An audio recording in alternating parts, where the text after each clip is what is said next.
Hoje vamos falar sobre os principais tópicos do tipo mais comum de cefaleia, a cefaleia tensional. E aí, rapaziada, sejam bem-vindos ao Tutorial Medicina. Eu sou o Arthur, estudante de Medicina, e bora pro vídeo.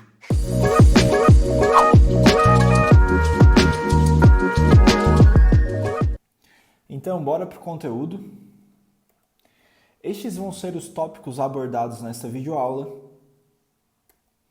Então, a cefaleia tensional ela é o tipo de cefaleia mais prevalente. Ela é mais comum do que a enxaqueca, apesar da enxaqueca ser o tipo mais importante de cefaleia incapacitante.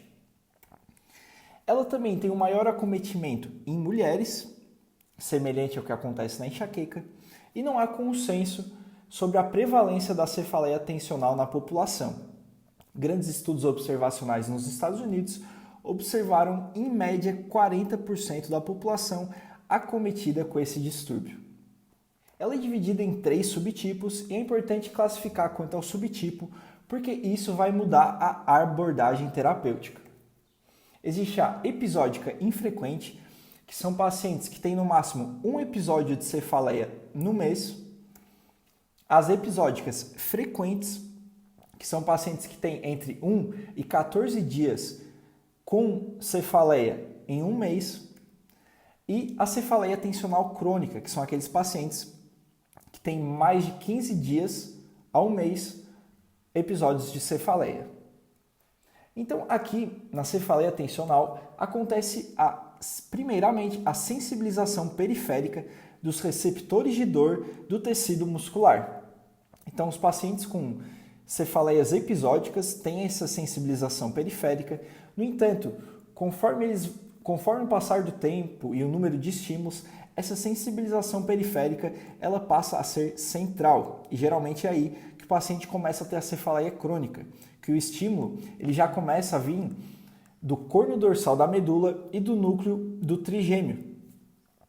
E também são esses pacientes que geralmente, quando eles têm um estímulo tátil, por exemplo, eles já começam a interpretar como dor.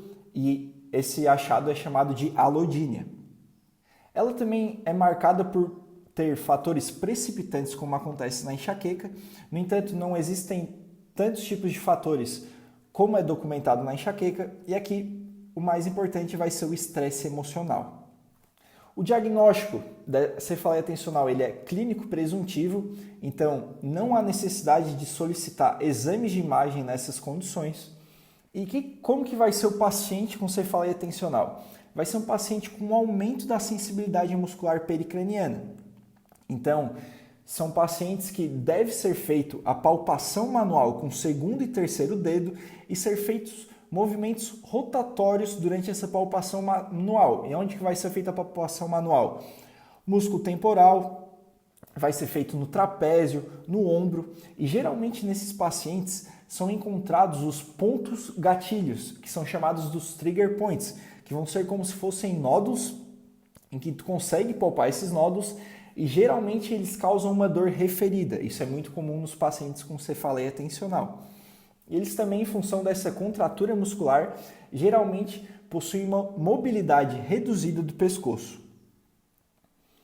E quais são as características em si da cefaleia e quais são os critérios diagnósticos para a gente matar que o paciente tem cefaleia tensional?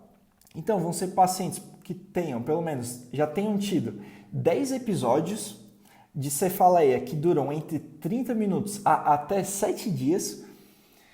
A cefaleia ela vai ter que ter pelo menos 2 dessas 4 características, que é uma cefaleia bilateral, acontece dos dois lados, uma cefaleia, a qualidade, o tipo da dor é uma dor em pressão, ela é de leve a moderada e ela não é agravada por atividade física.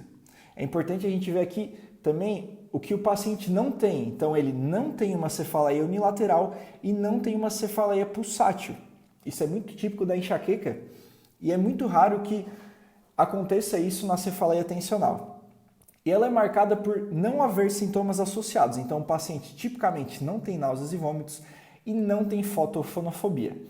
A exceção para esses casos são náuseas leves na cefaleia tensional crônica. E o paciente pode ter foto ou fonofobia, só um desses dois, que também não exclui o diagnóstico.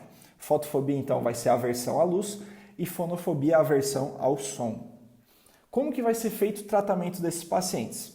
O tratamento não farmacológico aqui também é tão importante quanto acontece na enxaqueca, então principalmente técnicas de relaxamento como yoga, biofeedback são interessantes nesses pacientes, pois como nós vimos, o estresse emocional é um fator precipitante importante e também um estilo de vida saudável no geral, como uma higiene do sono e atividades físicas. O tratamento agudo, geralmente ele vai ser feito com analgésico simples, acetaminofeno, anti-inflamatório não esteroidal, mas tem que cuidar com o tanto que o paciente vai tomar. É importante limitar o número de comprimidos que ele vai tomar no mês. Por quê? Porque caso ele tome muitos comprimidos, ele pode ter cefaleia por uso excessivo de medicamentos. É meio paradoxal, né? Porque ele está tomando muito remédio para essa dor que ele tem, no entanto, tomar muitos remédios pode gerar uma cefaleia secundária. E como que vai ser a cefaleia por uso excessivo de medicamentos? Vai ser um paciente com cefaleia crônica, então ela tem mais de 15 dias no mês, e um paciente que já tinha uma cefaleia prévia, e ele está em uso regular por mais de 3 meses, tomando maior ou igual 10 dias no mês, triptanos ou analgésicos combinados, que, por exemplo, paracetamol com cafeína, ou se ele está tomando mais de 15 dias no mês, anti-inflamatórios não esteroidais, paracetamol e até AS. E também outro critério diagnóstico para a cefaleia por uso excessivo de medicamentos é quando ela não é melhor explicada por outra causa. Então, limitar até 15 dias no mês o uso de paracetamol, por exemplo. E se o paciente está necessitando do uso tão acentuado de analgésico simples, ele pode necessitar, às vezes, de um tratamento crônico, que vai ser mais ideal para ele. Então, a indicação de tratamento crônico aqui é muito semelhante ao que acontece na enxaqueca. São aqueles pacientes com muita incapacidade, ou os pacientes com cefaleia crônica, né, que tem mais de 15 dias no mês, ou cefaleias episódicas frequentes, mas daí o caso vai ser mais individualizado, geralmente quando tem mais que 10 episódios no mês. E aqui o fármaco com a maior evidência vão ser os antidepressivos tricíclicos, principalmente a amitriptilina. Ela vai ser evitada